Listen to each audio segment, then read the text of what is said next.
तो कई सारे सवाल हैं जो दिल्ली में उठे, जिसमें आम आदमी पार्टी के प्रमुख और दिल्ली के मुख्यमंत्री अरविंद केजरीवाल साहब की जमानत और उसके इर्द गिर्द हो रही सियासत, ये सबसे बड़ा मुद्दा है। और उसके आजू बाजू में पानी और तमाम चीज़ें दिल्ली में मुद्दा बनी हुई हैं। तो आज चर्चा की शुरुआत करते हैं। हमारे साथ कार्यक्रम में जुड़ रहे हैं बीजेपी के प्रवक्ता हरीश खुराना, आम आदमी पार्टी के प्रवक्ता पवन शर्मा, वरिष्ठ पत्रकार हर्षवर्धन त्रिपाठी, राजनीतिक विश्लेषक संजीव कौशिक और वरिष्ठ पत्रकार सतीश के सिंह। आप सभी का बहुत बहुत स्वागत है।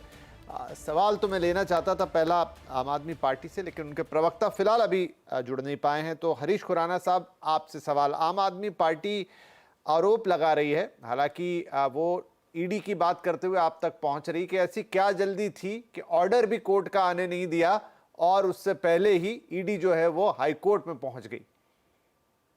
देखिए, क्योंकि मामला सब जुडिस है, मैं उस पर ज्यादा कमेंट नहीं करना चाहता, लेकिन सवाल दो तीन चीजें उठती हैं। कल जिस प्रकार से लोअर कोर्ट ने फैसला किया और जिस प्रकार से आम आदमी पार्टी जश्न मना रही थी और कह रही थी कि सत्य में जयते हो गया, तो ये दिखाता है कि कहीं वो एक्विट हुए थे या एक जमानत पे बाहर आए थे। सवाल ये उठता है, जब वही अदालतें, कल लोअर कोर्ट ने फैसला दिया, आज माननीय हाई कोर्ट ने उसके ऊपर स्टे लगाया, तो आज आप आरोप कर रहे हैं कि ये तानाशाही है, ये ईडी के द्वारा जिस प्रकार से किया गया, ये मोदी जी द्वारा किया गया। ये सब जो तमाम बातें हैं, कानून अपना काम कर रहा है, ये समझना होगा हम लोगों को।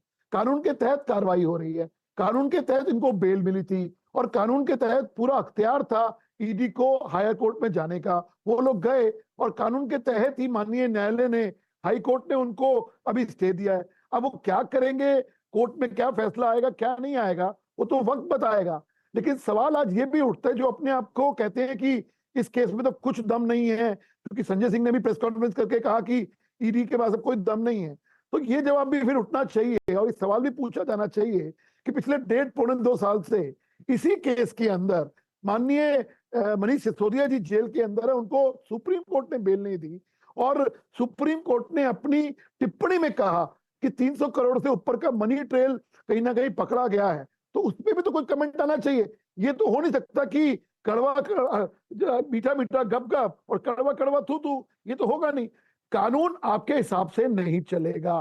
कानून इस देश के अंदर कानून मान्य होता है, उस हिसाब से कार्रवाई होगी।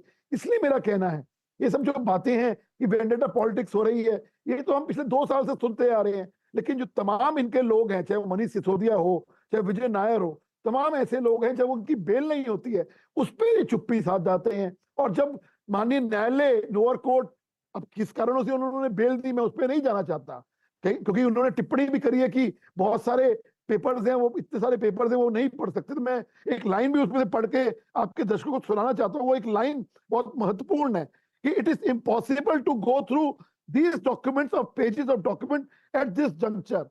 इसके बावजूद अगर बेल दी तो कानून, न्यायालय, माननीय न्यायालय का हमें सम्मान करना चाहिए। और अगर हाई कोर्ट ने भी अगर उनको स्टे दिया है तो हमें उसका भी सम्मान करना चाहिए। डबल स्टैंडर्ड नहीं अपनाना चाहिए। ठीक है, पवन शर्मा साहब जुड़ गए हैं फाइनली। पवन जी, आवाज आ रही है आपको मेरी? चलिए कोशिश करते हैं। दिखाई दिए थे मुझे, लेकिन शायद आवाज अभी उन तक नहीं पहुंच रही है।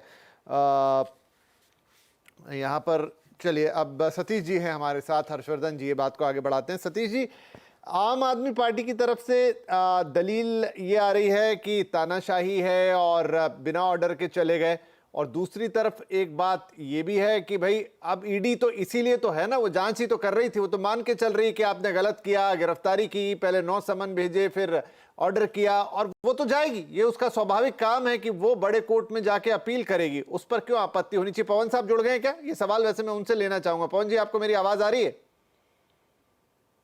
जी, मुझे आवाज आ रही है जी। तो मैं ये कह रहा था सर कि आपकी पार्टी कह रही है कि बिना ऑर्डर का इंतजार किए ईडी तुरंत पहुंच गई हाई कोर्ट में, तो वो प्लस बीजेपी को भी आपने इसमें आरोप लगाया कि ऐसी क्या जल्दी है। लेकिन स्वाभाविक रूप से ईडी जाएगी, ये तो उसका काम है, वो तो एजेंसी है जो जांच कर ही रही है और वो कह रही है, वो आरोप लगा रही है, तो वो अगली अदालत में जाएगी, उसमें क्या गलत?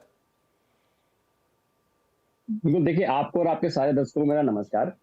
हमको ये देखना पड़ेगा कि पीएमएलए जैसे धारा में, कानून में पहली बार बेल मिलना, वो भी लोअर कोर्ट से बेल मिलना बहुत बड़ी बात है। और लोअर कोर्ट के जो ऑब्जर्वेशन थे उसको भी हमको देखना बहुत जरूरी बन जाता है। जब कोर्ट का कहना था, ईडी से तीखे सवाल पूछे गए कि आप बताइए कि आपने जो आरोप लगाए, प्रोसीड्स ऑफ क्राइम के आपने आरोप लगाए, आपने रिकवरी के आरोप लगाए, तमाम सारी बातें करी, तो सारा का सारा केस ऐसा लगता है कि आप ईडी को कहा कि आप बाइस्ड लगते हैं, क्योंकि उन्होंने कहा कि बहुत सारे सबूत मांगे कि बताइए आपने जो क्लेम किया है कि पैसे का लेन देन हुआ, तमाम सारे क्लेम जो ईडी ने किए थे उसके सबूत ईडी कोर्ट के सामने रख नहीं पाई। इसकी वजह से ऐसा हुआ कि देखिए पीएमएलए कानून में दो ही वजह से बेल मिलती है। पहली बात तो यह, या तो ईडी कहते हैं कि हम इनको बेल देना चाहते हैं, शरद रेड्डी की तरह का बेल बॉन्ड दे दीजिए, इलेक्टोरल बॉन्ड दे दीजिए तो बेल मिल जाएगी, इस तरह की बातें करने से बेल मिलती है, या फिर कोई सबूत नहीं मिलता उसके बाद बेल मिलती है। क्योंकि अब बेल के मौके पे कम से कम माननीय कोर्ट को यह सेटिस्फाई करना होता है कि इस अभियुक्त ने कोई भी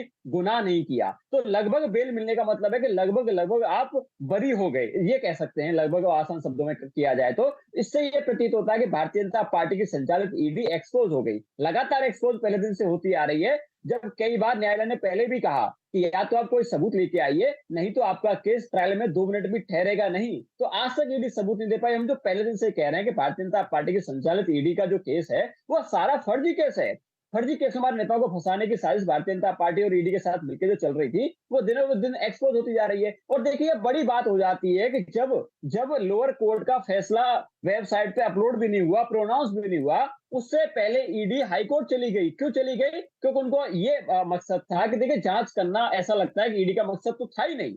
ईडी का मकसद था किसी भी तरह से मुख्यमंत्री अरविंद केजरीवाल जी को किसी भी तरह से जेल में रखा जाए। नहीं तो सोचिए ऐसा कब होता है कि जब वेबसाइट पे फैसला भी नहीं आता, फैसला प्रोनाउंस भी नहीं होता, तो आप उससे ऊपर वाले कोर्ट में चले जाते हैं सिर्फ इसलिए कि आपको बेल को रद्द करना है। तो भाई आपको ना तो कोर्ट पे भरोसा है, ना आपको आपने कानून में भरोसा है। तो ये वही लोग हैं जो सुप्रीम कोर्ट के 5 बेंच ने फैसला दिया था दिल्ली सर्विसेज बिल पे, तो भारतीय जनता पार्टी वो पार्टी है, उनके फैसले को बदल दिया।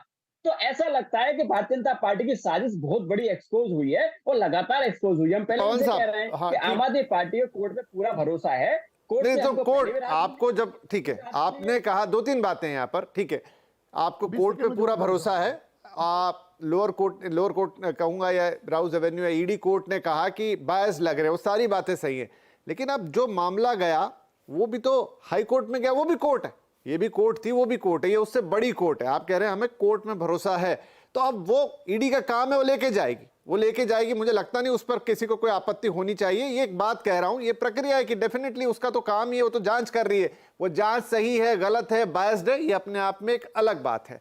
अब हायर कोर्ट में गया तो ये जो बात आप कह रहे हैं, ये बात हाई कोर्ट भी कह सकता था, लेकिन फिर भी उन्होंने कहा कि नहीं, हम इसको सुनेंगे, और जब तक हम इसको सुन रहे हैं तब तक आप इस पे होल्ड समझिए या इसको होल्ड मानिए। हर्षवर्धन जी, हाई कोर्ट, अगर आप लोअर कोर्ट को मान रहे हैं तो क्या आपको हाई कोर्ट को भी मानना चाहिए? उन्होंने कहा 1-2 दिन में हम सुना देंगे, हो सकता है कि वहां से भी जमानत मिल जाए, नहीं मिले, अभी सब जुडिस है, हम कुछ कह नहीं सकते, लेकिन दोनों ही कोर्ट है और दोनों ही जगह न्यायाधीश बैठे हैं, दोनों ही जगह दलीलें हो रही हैं, दोनों ही जगह से कुछ ना कुछ फैसला आएगा। तो अगर एक कोर्ट मान्य है तो दूसरी क्यों नहीं?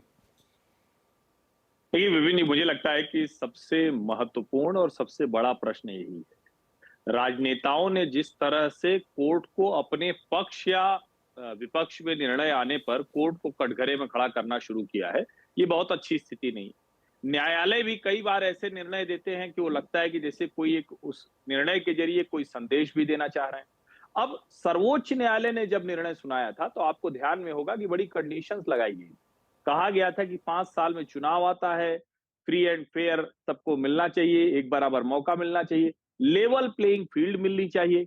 एक पार्टी के मुखिया है और बाहर आकर क्या हुआ, जो अरविंद केजरीवाल ने कहा था कि हम इस तरह की कोई बात नहीं करेंगे, हम उसका कोई दुरुपयोग नहीं करेंगे, वो खूब जमकर दुरुपयोग हुआ। और क्या क्या हुआ ये सबको पता है। हालांकि दिल्ली के नतीजों ने बता दिया कि अरविंद केजरीवाल के जेल जाने से दिल्ली की जनता कतई नाखुश नहीं है। उनको लगता है कि अरविंद केजरीवाल इसमें शामिल है, लेकिन ये जनता के लगने से, हमारे लगने से या आपके लगने न लगने से नहीं होगा। ये कहां तय होगा? ये तय होगा अदालत। अदालत में तब तय होगा जब ट्रायल चलेगा। ट्रायल चलने के बाद, बाकायदा चार्जशीट के बाद ट्रायल चलेगा, उसमें दोनों तरफ से जीरा होगी, और तब जाके वो फाइनल मसला आएगा सामने कि किस तरह से वो सही है या गलत है। अब कल का निर्णय बड़ा कमाल का है। जो न्यायाधीश महोदय की तरफ से, जो भी हरीश खुराना जी ने भी एक लाइन पढ़ी, अब उसमें ये दिख रहा है कि इतना कुछ पढ़ने का समय नहीं है आज निर्णय। अब मुझे तो ये नहीं समझ में आता निचली अदालत में इतनी जल्दबाजी क्यों दिखाई गई। एक दिन और हो सकती थी बहस, ऐसा तो कुछ था नहीं, फ्राइडे को हो जाती। अगर वो सारे ग्राउंड एकदम दुरुस्त होते, और मैं ये कह रहा हूं कि न्यायालय के बीच का मसला है, वो जो तय करे वही मानना चाहिए, जैसे हमने सर्वोच्च न्यायालय को स्वीकार किया। अगर वो सारे ग्राउंड सही होते तो आज हाईकोर्ट पहली फुर्सत में ईडी को डांट कर भगा देता और कहता कि भाई जब निचली अदालत ने दिया तो आप क्यों आ गए। वहां जो एसजी राजू ने कहा है उसको दिल्ली हाईकोर्ट ने एक्सेप्ट किया है, और सुनवाई के बाद उन्होंने कहा कि अब हम 2-3 दिन के बाद निर्णय सुनाएंगे। अब अगर 2-3 दिन के बाद हाईकोर्ट निर्णय सुना सकता था तो निचली अदालत को भी थोड़ा समय लेना चाहिए था। और एक सवाल मेरे मन में हमेशा आता है, ये जो अरविंद जी अपने लिए कर रहे हैं, मनीष सिसोदिया के लिए क्यों नहीं कर पाए। बार बार कहा जाता है कि मनीष जी को जेल में रखा गया है, कई तरह की कॉन्स्पिरेसी थीरीज होती हैं, मैं उनमें यकीन नहीं रखता हूं, लेकिन ये सवाल तो उठता है ना कि अरविंद केजरीवाल को इतनी जल्दी जल्दी जमानत मिल जा रही है, या जमानत के लिए कर ले रहे हैं सर्वोच्च न्यायालय से लोअर कोर्ट तक। मनीष सिसोदिया को हेल्थ ग्राउंड के अलावा जमानत नहीं मिली आज तक। तो आप जरा सोचिए, ये भी जरा सोचने की बात है। न्यायालय में जो हो रहा है वो तो न्यायालय में तय होगा, लेकिन ये दोनों सवाल मेरे मन में आते हैं। ठीक है, इसके लिए आऊंगा पवन जी आपके पास, लेकिन फिलहाल मैं सतीश जी के पास